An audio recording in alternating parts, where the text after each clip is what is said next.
Hello and welcome back to dear student. कैसे हैं आप सब लोग। आपका फिर से एक बार ऑनलाइन प्लेटफॉर्म पे स्वागत है। हमने पिछली क्लास में कुछ क्वेश्चंस देखे थे, जो बोर्ड के क्वेश्चंस, जो इंपॉर्टेंट क्वेश्चंस थे प्रकाशिक विषय, वो अपन लोगों ने कर लिए थे। आज अपन आगे बढ़ते हैं वापस से कुछ एक्स्ट्रा क्वेश्चंस जो इंपॉर्टेंट क्वेश्चन है फॉर बोर्ड के लिए, वो आज अपन देखने वाले हैं। तो लेट्स बिगिन। देखिए अगला जो अपना क्वेश्चन है वो क्या है। क्वेश्चन ये दे रखा है कि जैसे मान लीजिए कोई अवतल दर्पण है हमारे पास, ठीक है। ये मान लो अपने पास क्या है, कोई अवतल दर्पण है। इस अवतल दर्पण की जो फोकस दे रखी है मेरे को, वो दे रखी है एफ, ठीक है। ये जो क्वेश्चन है, क्वेश्चन नंबर जो अपना 6 है वो है ये क्वेश्चन ये कह रहा है कि अपने पास जो अवतल दर्पण है, वो अवतल दर्पण की जो फोकस दूरी है वो अपने को एफ दे रखी है, और जो आपका ऑब्जेक्ट बैठा है वो फोकस से कितना बैठा है, x दूरी पर बैठा है। मतलब आपका जो ऑब्जेक्ट है वो फोकस से कितना दूरी पर बैठा है, वो x दूरी पर बैठा है, ठीक है। और यहाँ से जो फोकल की जो लंबाई दे रखी है वो कितनी दे रखी है अपने को, f दे रखी है, ठीक है। तो अपन से ये पूछा गया कि बताओ इसमें जो आवर्धन क्षमता है वो कितनी होगी। अपन से आवर्धन क्षमता के बारे में पूछा गया कि आवर्धन क्षमता यहाँ पर कितनी होने वाली है, ये अपना क्वेश्चन है। तो इस क्वेश्चन को कैसे करेंगे वो देखिए ध्यान से बच्चा लोग।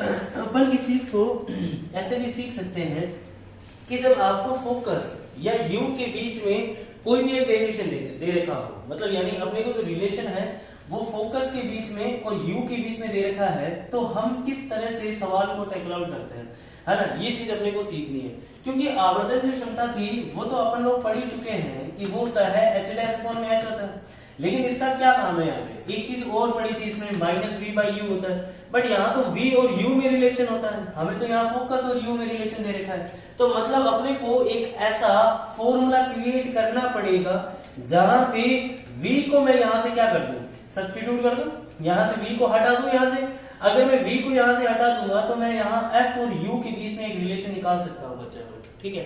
तो हम लोग इसलिए क्या करेंगे, हम अब एक फॉर्मूला डिराइव करने वाले हैं यहाँ पे, जो f और u की फॉर्म में होगा। वो फॉर्मूला क्या है वो देखना इधर ध्यान से। वो फॉर्मूला अपन इस प्रकार ले सकते हैं कि हम लोग ये जानते हैं कि जो मिरर फॉर्मूला होता है वो अपना क्या होता है, 1/v + 1/u = 1/f होता है, ठीक है। तो हमें अगर v की यहाँ से वैल्यू निकालनी है तो v की वैल्यू क्या निकालेंगे, 1/f माइनस 1/u। तो यहाँ से जो 1/v की वैल्यू आएगी वो कितनी आ जाएगी, f इंटू में u माइनस में f, ये 1/v की वैल्यू आ जाएगी। यहाँ से अगर मैं v को निकालूं तो v आ जाएगा मेरा f इंटू यू बट्टा में u माइनस में f, ठीक है। ये मेरे पास v आ गया। अब v ये आ गया तो मुझे अगर h' जिसको मैं यहाँ पर m बोलूंगा वो होता है -v/u, ठीक है। तो v की वैल्यू यहाँ पुट आउट कर देता हूँ। तो यहाँ पर वैल्यू क्या मिलेगी, fu अपॉन में u माइनस में f अपॉन में 1/u। तो क्या यार u से u कैंसिल आउट हो गया। आगे रखा हुआ है माइनस का, आगे क्या है माइनस का है, तो माइनस ऑफ f बट्टा में u माइनस ऑफ f। अब देखो माइनस यहाँ नीचे से कॉमन ले लेता हूँ। तो यहाँ जैसे आप कॉमन लोगे तो ऊपर क्या आ जाएगा f, और अंदर क्या बच जाएगा f माइनस ऑफ u। क्या हमारे पास एक नया फॉर्मूला आ गया, क्या हमारे पास एक और नया फॉर्मूला आ गया, यानी एक रिलेशन आ गया जिसको अपन याद भी रख सकते हैं। अगर अपने को ये याद होगा तो अपनी हेल्प करेगा सीधा डायरेक्ट वैल्यू पुट करके क्वेश्चन को सॉल्व करने में, ठीक है। तो हमारे पास यहाँ f दे रखा है, u दे रखा है, तो अपन यहाँ पर आवर्धन क्षमता को निकाल सकते हैं जैसा कि सवाल के अंदर गिवन था। अब देखो सवाल को देखो वापस से, सवाल ने क्या बोला है, सवाल ने ये बोला है कि आपकी जो अवतल दर्पण है उसका फोकस कितना दे रखा है, f दे रखा है, और आपका जो ऑब्जेक्ट है, आपका जो बिंब है, आपका जो ऑब्जेक्ट है वो कहां पर है, वो फोकस से कितनी दूरी पर है, x दूरी पर, ठीक है। तो फोकस से x डिस्टेंस में है, तो वास्तविकता में जो एक्चुअली में जो u की जो वैल्यू है वो कितनी है, u की वैल्यू आपके पास f + x है। कितनी है, f + x दे रखी है बच्चा लोग, ठीक है। जब अपने को ये दे रखा होता है तो अपन लोग आवर्धन क्षमता कैसे निकालेंगे, m = f अपॉन में f माइनस में u, ठीक है। f कितना है, माइनस ऑफ f दे रखा है, क्योंकि अवतल दर्पण है, अवतल दर्पण के लिए जो फोकस होता है वो कितना होता है, माइनस ऑफ f होता है, ठीक है। हमें पता है कि जो फोकल लंबाई होती है वो अवतल दर्पण के लिए कितनी होती है, वो -f होता है। तो यहाँ पर मैं लगा दूंगा माइनस ऑफ f, u की वैल्यू देखो, u की वैल्यू कितनी लूंगा मैं, क्या minus of minus f + x लेना पड़ेगा। देखो माइनस ये वाला तो फॉर्मूले वाला है, अब u जो है वो इस साइड में है और आपकी जो आपकी किरण है वो इस साइड में है, ठीक है। तो यहाँ पर u का मान क्या अपने को नेगेटिव लेना पड़ेगा, u का मान नेगेटिव क्या लेंगे, f प्लस में x, और f तो वैसे भी नेगेटिव है, f तो वैसे भी क्या है, नेगेटिव है। क्यों, क्योंकि अवतल दर्पण के लिए फोकस क्या होता है, नेगेटिव। तो ये माइनस फॉर्मूले वाला, अब u की वैल्यू क्या है, minus of f plus x है, minus of f plus x है। तो यहाँ पर देखो कितना हो गया, ये माइनस माइनस प्लस हो गया, तो वैल्यू आ गई माइनस ऑफ f, और नीचे कितना बच गया, minus of f plus of x। तो यहाँ माइनस f, ये प्लस f कैंसिल आउट हो गया, वैल्यू आ गई minus of f by x। तो हमारे पास जो आवर्धन क्षमता आई वो कितनी आ गई, minus of f by x आ गई। ये वैल्यू आ गई अपनी किसकी, आवर्धन की वैल्यू आ गई, आवर्धन क्षमता आ गई किसके लिए, अवतल दर्पण के लिए, इस वाले क्वेश्चन के लिए। क्या ये समझ में आया क्या अपने को, ये बिल्कुल, ये आपको फॉर्मूला याद रखना, आपको बार बार वहां पर डिराइव नहीं करना होता है, वहां पर आपको डिराइव नहीं करना। आपको अगर ये फॉर्मूला पता है फोकस और u की फॉर्म में, फोकस और u की फॉर्म में अगर आपने को फॉर्मूला पता है तो अपन लोगों के लिए आसान हो जाता है क्वेश्चन को सॉल्व करना, ठीक है। तो आप इस चीज को याद भी रख सकते हो। अगला क्वेश्चन क्या है मेरे लिए, देखना। अगला मेरा क्वेश्चन ये है कि जैसे मान लीजिए आप लोग कि यहाँ एक तालाब है, एक पाउंड है ना, ऐसे कोई पॉइंट दे रखा आपको, ठीक है। ये आपका एक तालाब हो गया, ठीक है। इसके अंदर एक मछली है, ठीक है, ये मछली है, ठीक है, ये आपकी मछली है, और यहाँ पर एक बर्ड जो कि फ्लाई कर रही है यानी उड़ रही है, ठीक है। यहाँ से इसकी जो हाइट है वो आपको दे दी गई है, मान लीजिए समथिंग अराउंड 10 मीटर, ठीक है। और यहाँ से इसकी जो हाइट दे रखी है वो दे रखी है 50 मीटर। ये 50 मीटर हाइट में उड़ रहा है, और ये जो मछली है वो तालाब से ये जो नीचे है ये अपने को दे रखा है कि ये भाई 10 मीटर नीचे यहाँ पर क्या कर रही है, तैर रही है, ठीक है। अब अगर मैं इसको जल मानूं, जल का अपवर्तनांक मैं आपको गिवन दे देता हूँ, ये 4/3 है। जल का अपवर्तनांक अपने को कितना गिवन है बच्चा लोग, ये अपने को 4/3 गिवन है, ठीक है। ये सवाल के अंदर गिवन है। यहाँ से इस वाली जो लेयर है, इस वाली लेयर से यहाँ पर जो हाइट दे रखी है बर्ड की, वो कितनी दे रखी है, 50 मीटर दे रखी है, ठीक है। ऐसे क्वेश्चन भी पूछे जा सकते हैं, इसको दो तरीके से पूछा जा सकता है। ये दो तरीके से सवाल आ सकता है, या तो आप थ्योरेटिकल सवाल पूछेगा, मैं थ्योरेटिकल भी आपको जवाब बताऊंगा कैसे थ्योरेटिकल क्वेश्चन आता है, और अगर न्यूमेरिकली भी आ जाता है ना, तो कैसे करते हैं ऐसे सवालों को, वो देखना ध्यान से। ये मान लो आपको बर्ड दे रखी है, ठीक है, ये बर्ड है, ये आपकी फिश होगी, ठीक है। अब सवाल ये पूछ रहा है कि इस मछली को ये बर्ड कितनी हाइट पे दिखेगा। वास्तविकता में जितनी हाइट आपको दिख रही है, आप लोग तो सोच रहे हो 10 + 50 जोड़ दो 60 आ जाएगा, वो गलत है। ये फिश को ये बर्ड इतनी हाइट पे दिखेगा ही नहीं, कुछ ऊपर हाइट पे दिखेगा। ऐसा क्यों, क्योंकि ये क्या डेरिवेशन है, क्या इसका कोई डेरिवेशन हो सकता है, क्या इसका कोई न्यूमेरिकल फॉर्मूला बन सकता है, बिल्कुल बच्चा लोग इसका फॉर्मूला बन सकता है। क्या हम लोग पहले इसका फॉर्मूला डिराइव कर लेते हैं, अगर आप लोगों को इसका फॉर्मूला पता नहीं है तो हम लोग पहले इसके लिए फॉर्मूला डिराइव करेंगे, ठीक है। वो फॉर्मूला क्या है वो समझे ध्यान से। हम ये कहते हैं कि जैसे मान लो ये आपका अपवर्तनांक n है, इसको अपन n1 बोल देते हैं, इसको अपन ने n2 बोल दिया, ठीक है। अगर आप लोगों ने बहुत बार देखा होगा कि कोई भी अगर कोई सिक्का जो होता है वो आप पानी के अंदर या बाल्टी के अंदर डाल देते हो तो वो पहले से थोड़ा ऊपर की ओर दिखता है। ऐसा क्यों होता है, वो होता है प्रकाश के अपवर्तन के कारण। ऐसा क्यों हुआ, देखो जैसे मान लो ये सिक्का है आपका, ठीक है, इस सिक्के की जो हाइट है यहाँ से वो मैंने मान ली है h है, कितनी है, h है। तो यहाँ पर ये जो सिक्के से यहाँ से जो प्रकाश निकल रहा है ये गया कहां से, क्या ये सघन माध्यम से विरल माध्यम में जा रहा है, क्या ये डेंसर से रेयर में जा रहा है। ये अपना कौन सा माध्यम हो गया, ये अपना माध्यम हो गया सघन, और ये अपना कौन सा माध्यम है, विरल माध्यम है। हम लोग पहले डिराइव कर लेते हैं, फॉर्मूला डिराइव कर लेते हैं क्वेश्चन के लिए, ये डिराइव फॉर्मूला कर लेते हैं, उसके बाद तो पुटअप करनी है वैल्यू, ठीक है। तो हम लोगों को ये कहा गया कि यहाँ n1 से वो कहां जा रहा है, n2 की ओर जा रहा है, n1 से n2 की ओर जा रहा है, ठीक है, यानी सघन माध्यम है, बिकॉज ये सघन माध्यम है, ठीक है। सघन माध्यम से वो कहां जा रहा है, विरल माध्यम में जा रहा है। तो ऑब्वियस सी बात है यहाँ पर क्या होगा, ये क्या प्रकाश की किरण जो है क्या इस नॉर्मल से दूर जाएगी, क्या यहाँ पर ये जो प्रकाश की किरण वो नॉर्मल से दूर जाएगी। तो इस ऐसा लग रहा है कि ये जो प्रकाश की किरण है वो कहीं पीछे से आ रही है, तो वास्तविकता में ये जो प्रकाश की किरण है वो कहीं यहाँ से नहीं आ रही है, इसको अनुभव होगा कि ये प्रकाश की किरण कहीं यहीं से आ रही है, ठीक है, पीछे से। तो आप देख सकते हो ये जो हाइट बनाई है, अगर मैं इसको d बोलूं, देखो अगर मैं इस चीज को d बोलूं, ये वाली जो चीज है इसको मैं d नाम दे देता हूं, ठीक है, ये d है मेरा, यहां से यहां तक ये जो डेप्थ है मेरी, यहां से यहां तक की जो डेप्थ है वो मेरी d है।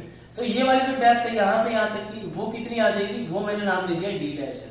कितना है बच्चा लोग, ये डी डैश है, और यहाँ से यहाँ तक जो हाइट है वो कितनी दे दी है, डी दे दी है। अब यहाँ पर देखो ये वाला जो वैल्यू आपका वो कितना है, आर है, ठीक है। ये वाला आपका वैल्यू कितना हो गया, आर हो गया, और ये वाला जो इंसिडेंट हुआ यहाँ पे वो कितना हो गया बच्चा लोग, आई हो गया, ठीक है। ये आई है तो ये भी कितना एंगल आ जाएगा, आई आ जाएगा।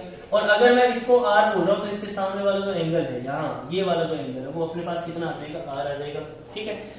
अब देखिए यहाँ पर एक चीज अपन यहाँ नोट डाउन ये कर सकते हैं कि ये वाला 90 माइनस आर हो गया, ठीक है, ये अपना आर हो गया, ये 90 माइनस आर हो गया, और ये अपना आर हो गया, ये 90 हो गया, ठीक है। बिकॉज ये आर है, ये 90 माइनस आर, ये आर एंड ये 90 माइनस आर, देन ये आर हो जाएगा, ये 90 हो जाएगा। देखो ना, ये आर, ये 90 माइनस आर, ये आर, ये 90 माइनस आर, ये 90, देन ये कितना हो जाएगा आर, और ये आर है, ये 90 है, ये आई है, तो इसका जो अल्टरनेट एंगल है वो ये वाला कितना हो जाएगा, ये वाला आई हो जाएगा, ये अपने पास आई है। तो आपको यहाँ पर दो ट्राइंगल दिख रहे हैं ध्यान से, अगर आप यहाँ पर देखोगे ध्यान से आपको दो ट्राइंगल दिख रहे होंगे। देखो एक तो ये वाला ट्राइंगल दिख रहा है, एक ये वाला ट्राइंगल दिख रहा है बच्चा को, और एक आपको ये वाला ट्राइंगल दिख रहा है, दो ट्राइंगल दिख रहे हैं। ये वाला एंगल कितना है, ये वाला एंगल अपने को दे रखा है आई, ठीक है, और ये वाला एंगल कितना दे रखा है अपने को आर, ठीक है। अगर आप इस दोनों ट्राइंगल को ध्यान से देखोगे, ये मान लेते हैं यहाँ से यहाँ तक की जो डिस्टेंस है वो कितनी दे रखी है, एक्स, कितनी डिस्टेंस है, एक्स डिस्टेंस है। तो यहाँ पर अगर मैं tan i की वैल्यू बोलूं तो tan i कितना आएगा, tan i कितना आएगा, tan आएगा ये वही चीज लगानी है, अपना जो लंब है वो कितना है, बट्टा में आधार, लंब अपने को दे रखा है कितना, x, बट्टा में ये जो आधार है, पहले i के लिए निकालो तो ये कितना आ जाएगा, d आ जाएगा।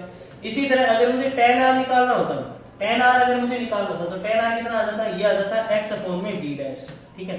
तो अगर मैं ये बोलूं कि यार ये जो tan i और जो tan r है ये वैल्यू तो बहुत छोटी है, ये एंगल सारे के सारे कैसे हैं, छोटे हैं, तो हम लोग ये भी कह सकते हैं कि ये जो tan i है और ये जो तुम्हारा जो tan r है इसको मैं लगभग i बोल सकता हूँ, इसको मैं क्या बोल सकता हूँ, i बोल सकता हूँ, और इस tan r को भी मैं क्या बोल सकता हूँ, लगभग r बोल सकता हूँ। जब आप ऐसी कंडीशन बोल सकते हो तो आप ये चीज का भी ध्यान रखें, क्या ये sin i और sin r के बराबर भी हो सकता है, क्योंकि एंगल छोटे हैं तो आप tan i को लगभग sin i के बराबर भी हो सकते हो, cos i के बराबर भी बोल सकते हो, क्योंकि ये जितने भी एंगल है वो सारे के सारे कैसे हैं, छोटे हैं।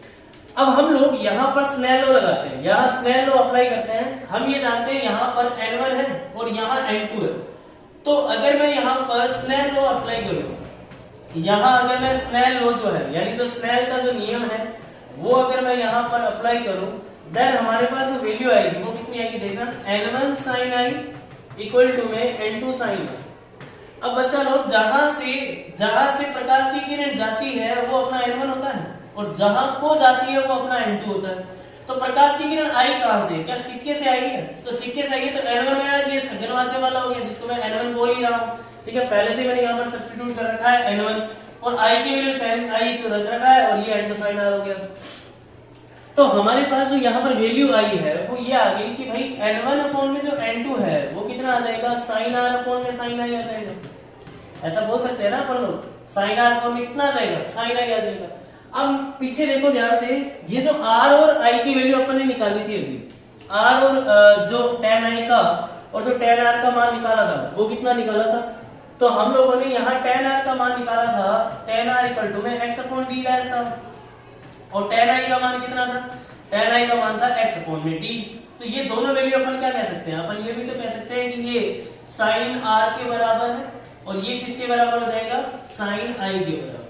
तो हम लोग अगर ये बोल सकते हैं तो सीधी वैल्यू इसके अंदर पुट अप कर दो, तो n1 अपॉन में n2 इक्वल टू में sin r आ जाएगा x अपॉन में d डैश बटा में x अपॉन में d, तो ये ऊपर चला जाएगा, तो n1 अपॉन में n2 कितना आ जाएगा, ये आ जाएगा बच्चा लोग d अपॉन में d डैश, ठीक है। तो इस फॉर्मूले को आप ऐसे भी याद रख सकते हो, अगर थोड़ा सा रीअरेंज करोगे तो n2 upon n1 equal to में कितना आ जाएगा, d डैश अपॉन में d आ जाएगा। तो ये फॉर्मूला अगर अपने को याद हो जाता है तो हमारे बहुत सारे क्वेश्चन आसान हो जाएंगे। इस तरह के जब आपसे आभासी गहराई के सवाल जो आते हैं, देखो सीबीएसई के लिए भी ये इंपॉर्टेंट रहता है, जो बच्चे सीबीएसई का एग्जाम देते हैं उनके लिए भी ये फॉर्मूला बहुत ज्यादा इंपॉर्टेंट होता है, क्योंकि ऑप्टिक्स से क्वेश्चन यहीं से भी आ सकते हैं।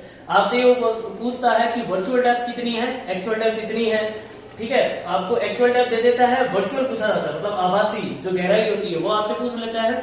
आपको दोनों अपर्तनांक दे रखे होते हैं, तो अपन लोग ऐसे क्वेश्चन को सोल्व कर सकते हैं। अब आओ पीछे क्वेश्चन की तरफ। फॉर्मूला क्या बना, फॉर्मूला अपन लोगों ने डिराइव कर ही लिया था। फॉर्मूला क्या डिराइव किया था, n2 अपॉन में n1 इक्वल टू में क्या होता है d डैश अपॉन में d। क्या यही फॉर्मूला बनता है अपना, n2 अपॉन में n1 इक्वल टू में क्या आ जाएगा d डैश अपॉन में d बन जाएगा फॉर्मूला।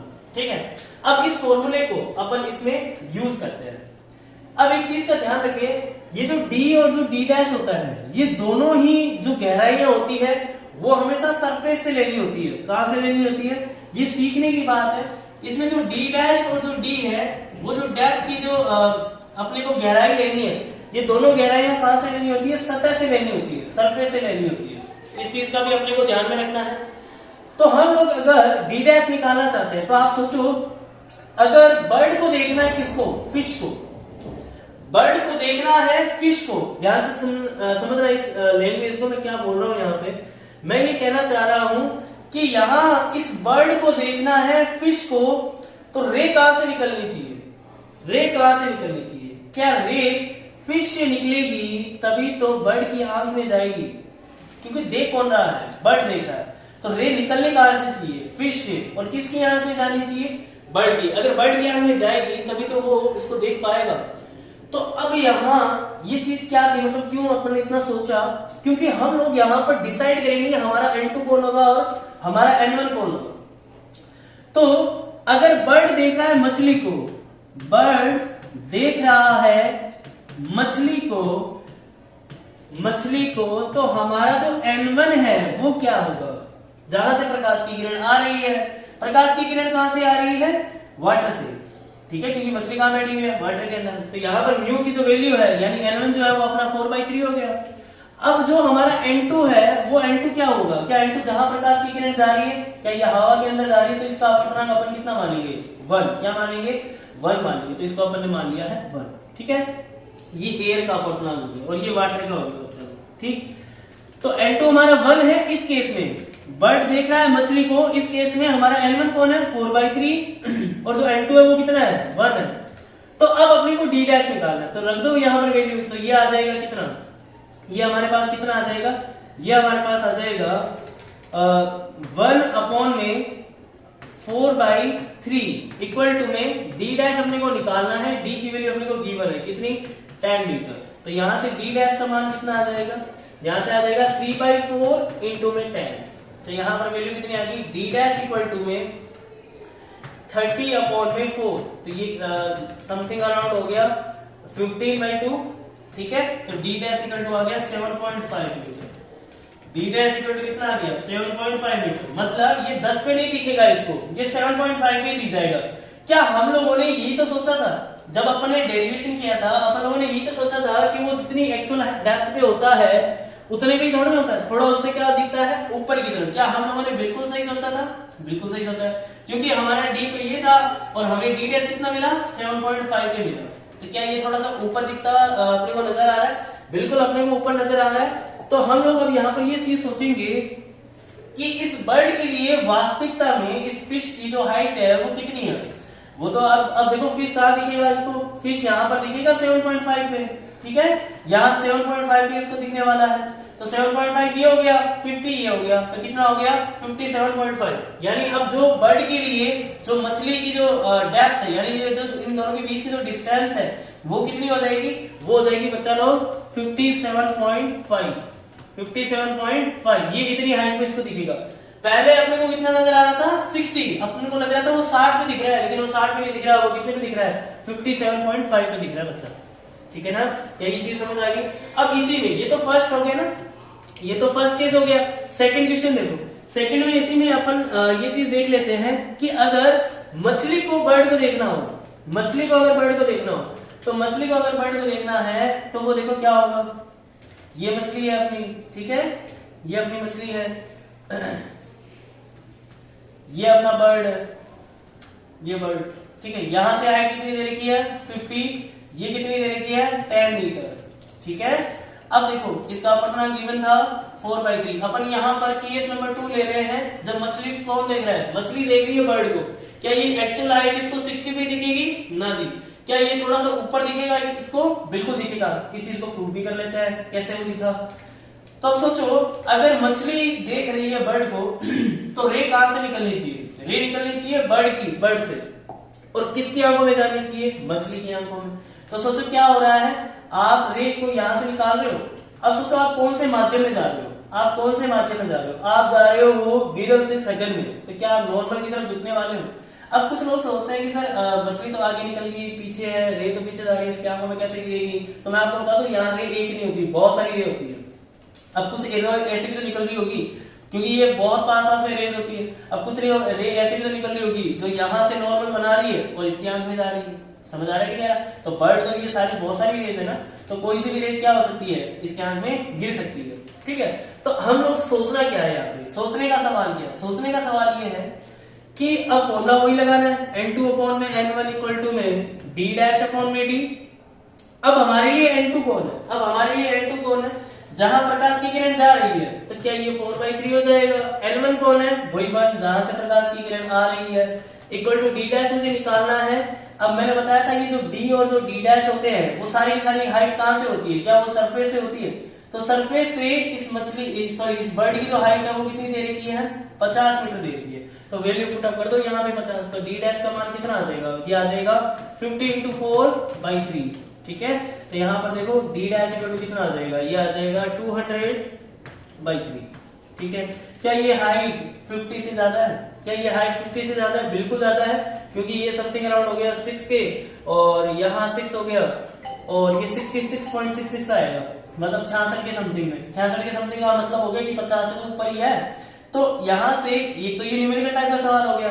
एक ये भी सवाल पूछ सकता है कि जो गोताखोर होते हैं, यानी यहाँ पर जो स्विमिंग कर रहे होते हैं, उनको जो ऊपर वाली यानी सरफेस के ऊपर जितने भी आदमी वगैरह होते हैं, क्या वो उसको एक्चुअल हाइट पे दिखते हैं कि या थोड़ी और हाइट पे दिखते हैं? तो हम लोग वहां पर ये कहेंगे उसको थोड़ी ऊंचाई पर दिखते हैं, वो उतनी हाइट पर उनको नहीं दिखते हैं। और इसी तरह उल्टा सवाल पूछा जा सकता है कि अगर किसी भी व्यक्ति को अंदर ये जो मछली बैठ रखी है, इसको वो क्या सेम हाइट पे दिखता है कि या थोड़ी सी ऊपर आती हुई दिखती है? तो हम लोग कहते हैं कि वो थोड़ा सा ऊपर आती हुई दिखती है।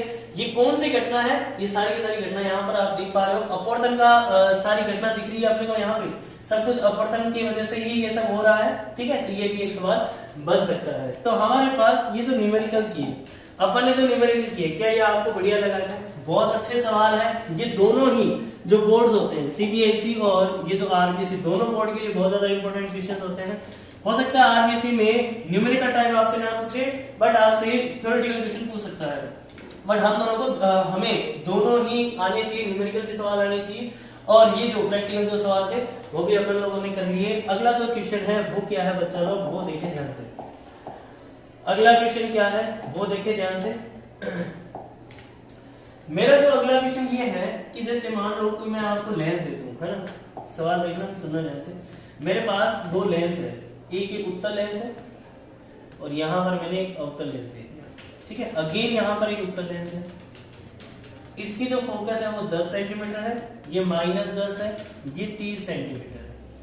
अगेन इनके बीच की जो डिस्टेंस है वो 5 सेंटीमीटर है, एंड इसकी जो बीच की डिस्टेंस है वो 10 सेंटीमीटर।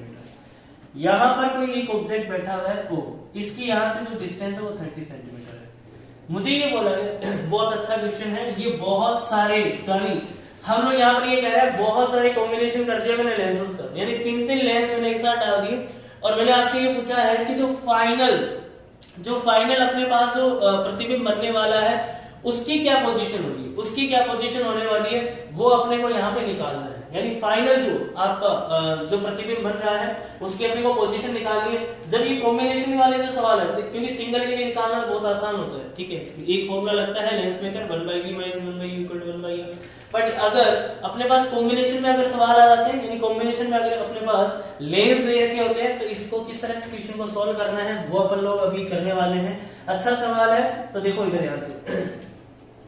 फर्स्ट ऑफ ऑल क्या करना है, फर्स्ट ऑफ ऑल आप देखेंगे एक चीज का ये भी ध्यान रखें, ये सारे के सारे लेंस बहुत थिक होते हैं, बहुत पतले से होते हैं, थिन होते हैं अंदर से।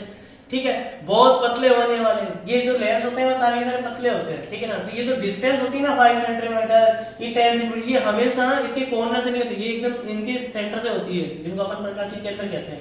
ये सारे के सारे डिस्टेंस प्रकाशिक केंद्र से होती है, ठीक है, ऑप्टिकल सेंटर से। ये इस चीज का ध्यान रखना, पहली बात। दूसरी बात ये है कि आपको देखो ऑब्जेक्ट कहां बैठा हुआ है, ऑब्जेक्ट अपना बैठा हुआ है 30 सेंटीमीटर की दूरी पर। तो फर्स्ट ऑफ ऑल इसको ही सोल्व करते हैं, इस वाले लेंस की बात कर लेते हैं। यहाँ पर मैंने पहले ही सवाल के अंदर गिवन कर दिया है, ये 10 सेंटीमीटर है, ये आपकी फोकस है f1, ये आपकी f2 and this is f3। ये तीनों आपको दे रखे हैं, f1 f2 f3 दे रखे हैं, ठीक है। तो पहले इसके लिए सोल्व करते हैं, पहले वाले लेंस के लिए, ठीक है। अब कुछ लोग ये सोचते हैं कि सर अगर मैं यहां से सोल्व करूंगा तो क्या फर्क पड़ेगा, और अगर मैं यहां से सोल्व करूंगा तो क्या फर्क पड़ेगा। चेंजेस कुछ नहीं आएगा, वो तब चेंजेस आते हैं जैसे मान लो यहाँ पर अभी डिस्टेंसेस की वजह से क्या आ सकता है, आंसर में चेंज आ सकता है। बट मैं आपको एक चीज का और सलाह देना चाहूंगा कि अगर आप लेंस को यहाँ से सोल्व करो चाहे यहाँ से सोल्व करो, आप प्रकाश को यहाँ से चाहे अप्लाई करवाओ चाहे यहाँ से अप्लाई करो, कोई फर्क नहीं पड़ता है, ठीक है। दोनों से सेम ही आंसर आता है, इस चीज का भी ध्यान रखें, है ना, इस चीज का भी ध्यान रखें। अगर आप ऑब्जेक्ट यहाँ पर आपका बैठा हुआ है और आप यहाँ से क्या कर रहे हो, प्रकाश को यहाँ डाल रहे हो, और आपकी जो भी प्रतिबिंब वगैरह बन रहा है वो यहाँ से बन सकता है।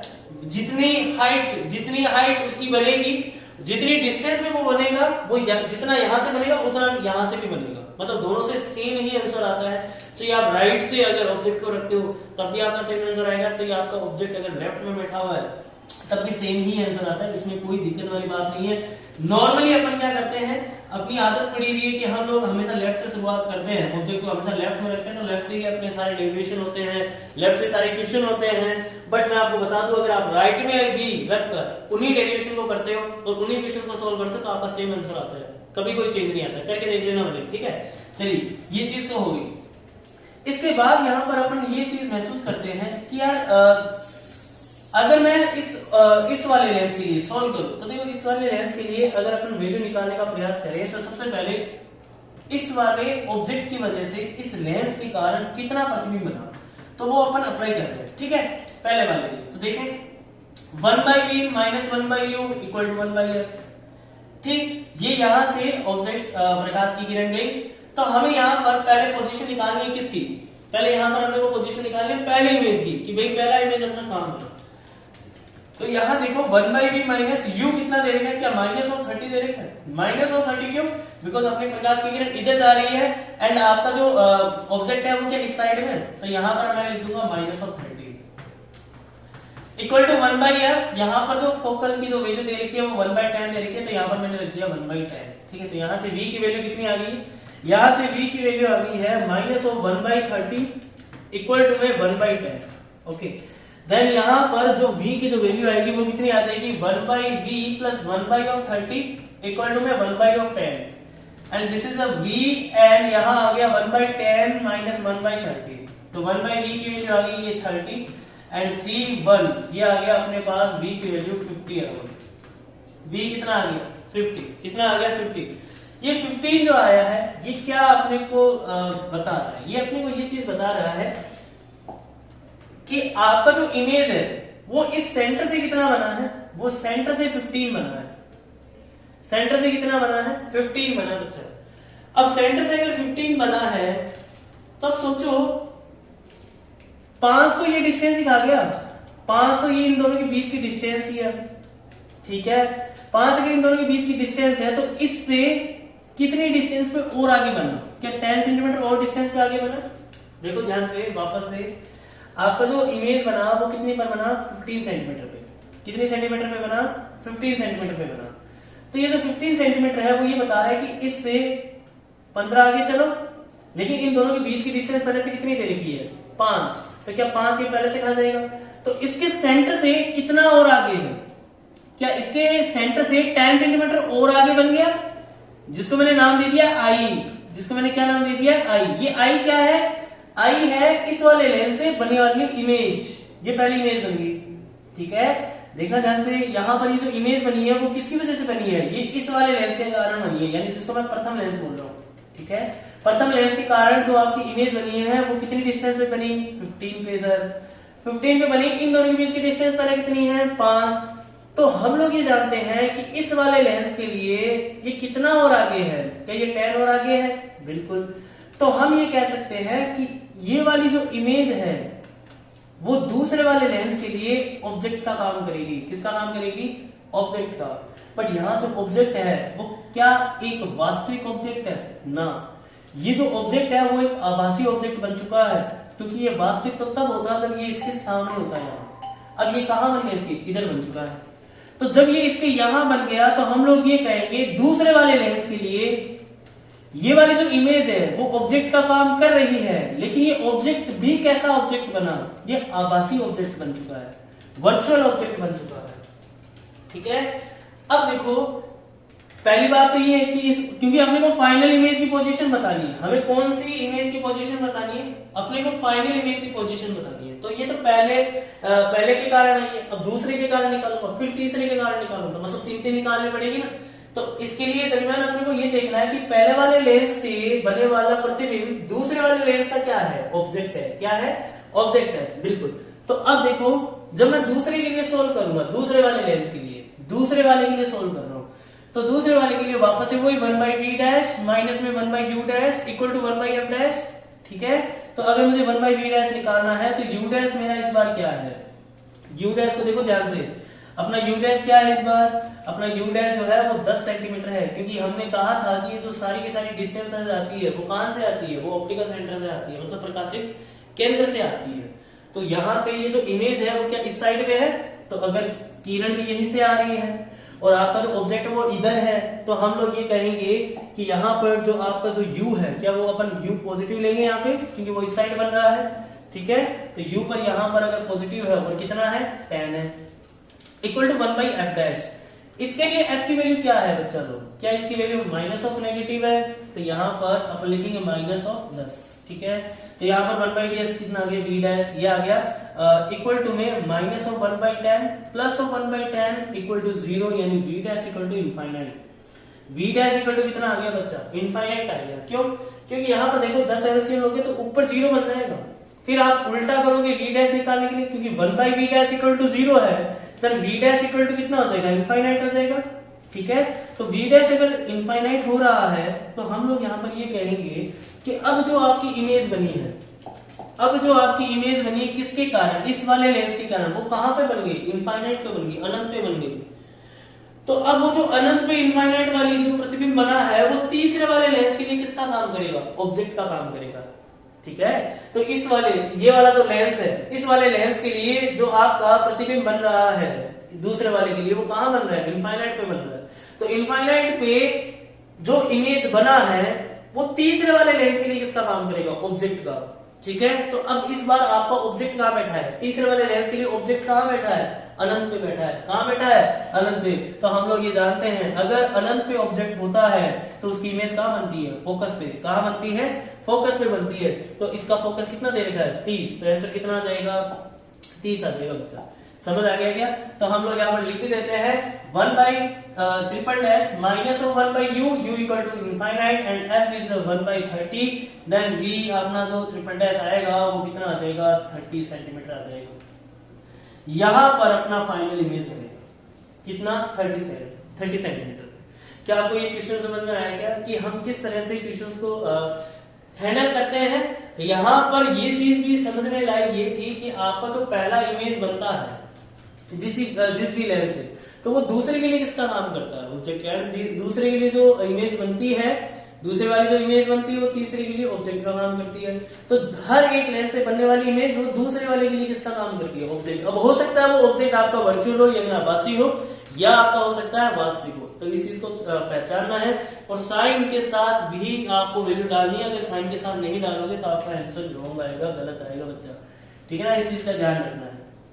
चलिए, इतना हो गया। अब आगे बढ़ते हैं अपन लोग। ठीक है। अब अगले क्वेश्चन क्या है? ये अच्छे क्वेश्चन थे जो मैंने करवाया। अगला क्वेश्चन जो है वो क्या है? क्वेश्चन नंबर कितना है? आप डाल गए 5, 6, 7 ये हो गया। 8 नंबर क्वेश्चन देखो। 8 नंबर और क्वेश्चन क्या होता है? और लेंस में किस तरह के क्वेश्चन आते हैं वो अपन लोग देख लेते हैं एक बार। जैसे मान लीजिए आपको ये दे दिया कि कोई अवतल दर्पण है। ठीक है। इस अवतल दर्पण की जो रेडियस है वो आपको दे दिया 4 सेंटीमीटर। कितनी दे दी है? 4 सेंटीमीटर। ये अवतल दर्पण है और इसकी जो रेडियस है वो आपको दे दी है 4 सेंटीमीटर। एंड इससे बनने वाला जो इससे बनने वाला जो प्रतिबिंब है वो वास्तविक हाइट का 2.5 गुना है। ये बोल दिया है सवाल के अंदर कि भाई कोई ऑब्जेक्ट है, ये जैसे मान लो ये आपका कोई ऑब्जेक्ट है, यानी कोई भी लड़का या लड़की हो सकता है, ये किसी भी एक डिस्टेंस पे है, u डिस्टेंस पे है, मैं ये कह रहा हूं, और मुझे ये कहा गया कि इस अवतल दर्पण की जो रेडियस है यानी वक्रता त्रिज्या जो है वो आपको 4 सेंटीमीटर दे दी है, और इसकी जो हाइट बनने वाली है यानी इसकी जो भी हाइट बनेगी वो अपनी हाइट से 2.5 गुना ज्यादा बनेगी। मतलब इसकी आवर्धन क्षमता अपन बोल सकते हैं 2.5 है। इसकी आवर्धन क्षमता कितनी दे दी है? 2.5। तो बताओ ये यहाँ से कितनी दूरी पर होगी? क्या अपने को u का मान निकालना है? सवाल समझ पा रहे हो क्या? सवाल ने क्या बोला है कि इसका जो प्रतिबिंब है वो अपनी जो वास्तविक हाइट है उससे 2.5 गुना बन जाता है। तो इसका यानी 2.5 गुना यानी m का मान 2.5 आ गया। फिर इसने कहा है कि कितनी हाइट पर इसको रखना चाहिए, यानी u की वैल्यू मैं क्या रखूं, ठीक है, ताकि इसका जो प्रतिबिंब है वो 2.5 गुना बने अपनी हाइट का, और इसकी जो वक्रता त्रिज्या है वो कितनी दे दी है? 4 सेंटीमीटर दे दी गई है। तो इस सवाल को करते हैं अपन लोग, ठीक है। तो ये सवाल को जब अपन करेंगे तो हम लोग ये सोचेंगे आवर्धन का फॉर्मूला क्या बनता है। आवर्धन का फॉर्मूला तो सिंपल होता है, लेंसेज के लिए दर्पण के लिए क्या होता है? m = f - u, f/f - u बनता है। तो m का मान तो अपने को गिवन ही है, कितना दे रखा है? 2.5 दे रखा है। f कितना है अवतल दर्पण के लिए? -2। क्यों बच्चा ये -2 क्यों आया? क्योंकि हम लोग ये जानते हैं f बराबर क्या होता है? r/2 होता है। तो फोकस अगर निकालना है तो 4 में भाग लगा तो 2 का, तो यहाँ आ गया 2 सेंटीमीटर। माइनस क्यों लिया? क्योंकि ये अवतल दर्पण है, तो यहाँ पर मैंने लिख दिया -2। अब f का मान -2 दे रखा है, u का मान मुझे निकालना है, तो जिसको निकालना उसको साइन के साथ नहीं रखना। अब मल्टीप्लाई कर दो, यहाँ पर 2.5 आ जाएगा -5 -2u इक्वल टू -2। तो u उधर चला जाएगा तो -2u इक्वल टू में 3, देन u की वैल्यू कितनी आ जाएगी? -3/2.5। ठीक है, तो u का मान आ गया अपने पास कितना? u का मान आ गया, ये आ गया 30/25 माइनस का, तो ये समथिंग अराउंड 1.2 आ गया माइनस का। ये समथिंग अराउंड कितना होगा? u इक्वल टू में -1/2। ठीक है, तो हम लोग यहाँ पर इसको लिख देते हैं, u अपना जो है u आ गया 30/25, ये आ गया 1.2 सेंटीमीटर, वो भी माइनस है। ठीक है, तो ये अपना सवाल खत्म हो गया। ठीक है, कभी भी इस तरह के सवाल आते हैं कि अपनी जो हाइट होती है वो अपनी वास्तविक हाइट की 2.5 गुना बन जाती है, और अपने को फोकस दे रखा है u की फॉर्म में दे रखा हो, तो अपन लोग आवर्धन को इस फॉर्म में लिख के भी सॉल्व कर सकते हैं। ठीक है, चलिए